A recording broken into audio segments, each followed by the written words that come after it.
तो आपसे एक प्रश्न मैं पूछना चाहूँगी कि जैसे मनुस्मृति में भी नारियों को उनके अधिकारों से वंचित करने की बात की गई है, दूसरा नारी नर्क का द्वार कहने वाले शंकराचार्य जी को हम आदर्श क्यों माने? ये बात बहुत बोली जाती है, हमारे मंचों से भी बोली जाती है। नारी को नरक का द्वार कहा गया।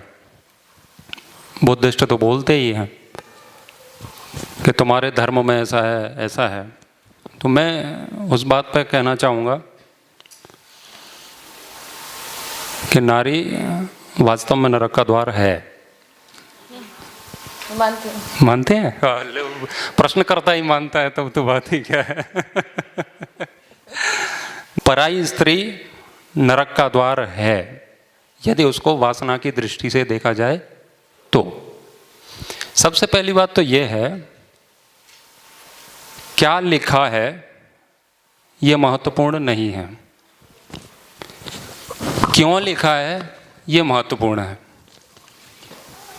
किसने लिखा है यह महत्वपूर्ण है, किसके लिए लिखा है यह महत्वपूर्ण है, कौन से समय में लिखा है यह महत्वपूर्ण है, कहाँ बैठ कर के लिखा है यह महत्वपूर्ण है। मात्र आप कुछ पंक्तियों को पढ़ करके उसका गलत अर्थ कर सकते हैं पर उसे समझ नहीं सकते। आचार्य शंकर कोई छोटे मोटे व्यक्ति नहीं है, वे एक साधक हैं। उनको बचपन में ही विरक्ति हो गई थी, है ना।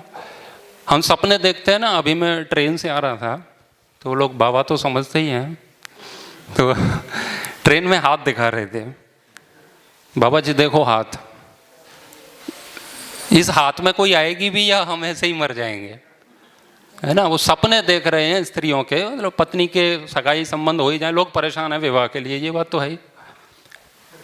इतनी उपलब्धि मानते हैं उस बात को। लेकिन आचार्य शंकर बचपन में विरक्ति होगी उनको इन सब चीज़ों से, उनको कोई मतलब नहीं रहा।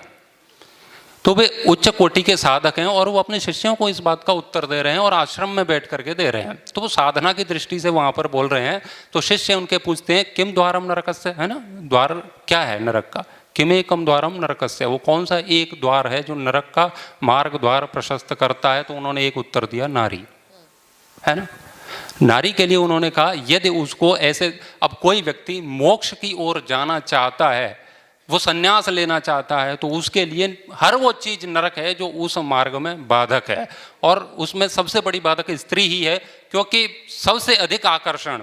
और ऐसा नहीं है कि वो स्त्री के लिए है, यदि उस बात को कोई स्त्री पूछेगी तो निश्चित रूप से उस स्त्री के लिए एक पुरुष बाधक है।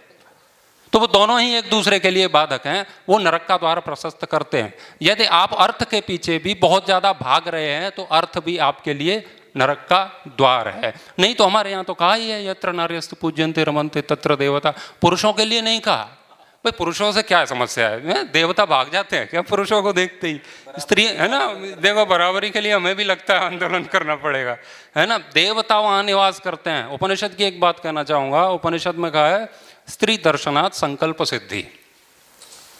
उपनिषद का भाष्य भी आचार्य शंकर ने किया है और वो भी इस बात को कह रहे हैं, यदि आपको स्वप्न में स्त्री देवी के स्वरूप में दिखती है तो आप जो भी संकल्प लेंगे वो उसकी सिद्धि हो जाएगी।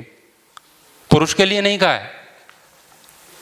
क्या कह रहे हैं आचार्य शंकर के, यदि किसी व्यक्ति के स्वप्न में कोई स्त्री आती है, उसको देवी के भाव में वो देख रहा है ना, लक्ष्मी समझ के देख रहा है, सरस्वती समझ रहा है, तो यदि उसका इतना पवित्र भाव स्त्री के प्रति हो जाता है तो वो संसार में जो चाहेगा वो उपलब्धि को प्राप्त, वो उपलब्ध कर लेगा, उसको प्राप्त कर लेगा। इतनी उच्च महिमा स्त्री को दी है उपनिषदों में। तो ये एक बात को लेकर के विवाद किया जाता है, वो ठीक नहीं है। उसको समझना चाहिए कि वो क्या दृष्टि रही है ना। धन्यवाद। आपके ही जैसे आचार्य जी ने मुझे ये समझाया था जैसे आपने मुझे समझाया है, इसलिए मैंने स्वीकार किया था।